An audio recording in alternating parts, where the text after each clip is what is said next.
ஆண்டவரும் இரட்சகருமான இயேசு கிறிஸ்துவின்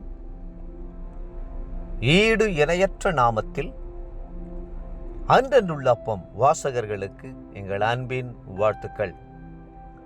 2025 ஆண்டு ஆகஸ்ட் மாதம் 6ஆம் தேதி புதன்கிழமைக்குரிய தின தியானம்.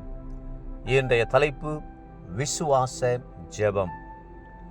118ஆம் சங்கீதம் 7ஆம் வசனம் சொல்லுகிறது, எனக்கு அனுகூலம் பண்ணுகிறவர்கள் நடுவில் கர்த்தர் என் பட்சத்தில் இருக்கிறார், என் சத்துருக்களில் சரிக்கட்டுதலை காண்பேன்.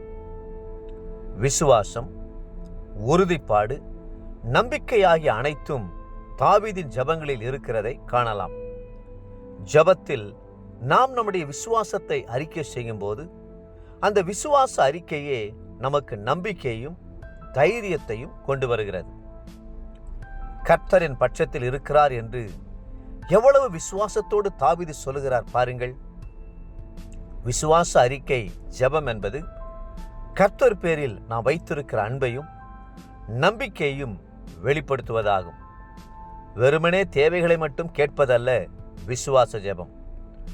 கர்த்தர் எனக்கு தருவார் என்ற நம்பிக்கையோடே எதிர்பார்த்து ஜெபிப்பதே விசுவாச ஜெபமாகும். உதாரணமாக 23ஆம் சங்கீதத்தை வாசித்து பாருங்கள்.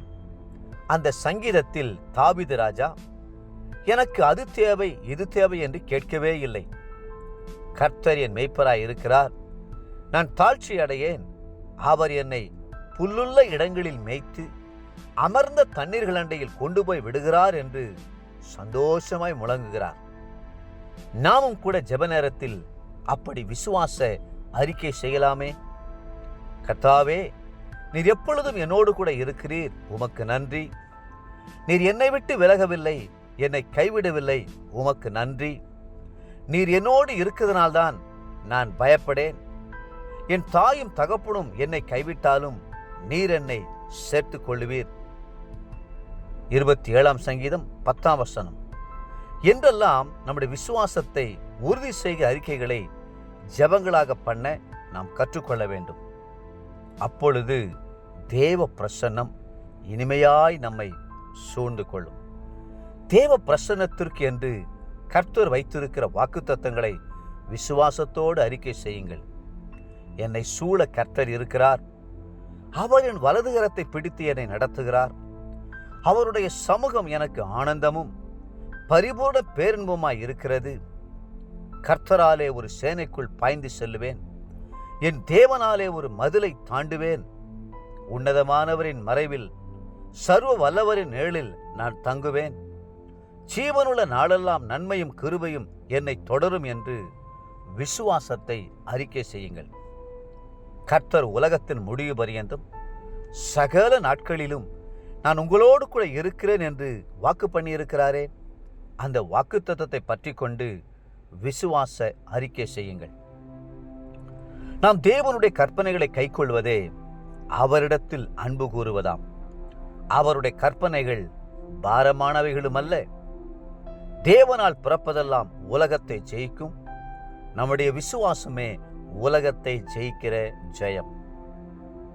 1 யோவான் 5ஆம் அதிகாரம் 3-4 வசனங்கள் என்ற வாக்குத்தத்தத்தின்படி ஜெயத்தை அறிக்கை செய்து வெற்றியோடு முன்னேறி செல்வீர்களாக. இன்றைய நினைவிற்கு ரோமர் 10ஆம் அதிகாரம் 10-11 வசனங்கள்.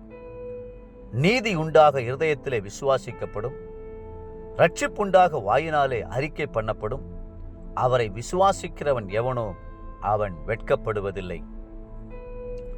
இன்றைய வேத வாசிப்பு காலை சங்கீதம் 70 மற்றும் 71ஆம் சங்கீதங்கள்.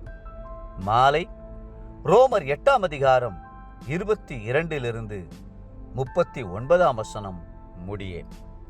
அன்புக்குரிய அன்றன்றுள்ள வாசகர்களே, மீண்டும் உங்களை வாழ்த்துகிறோம்.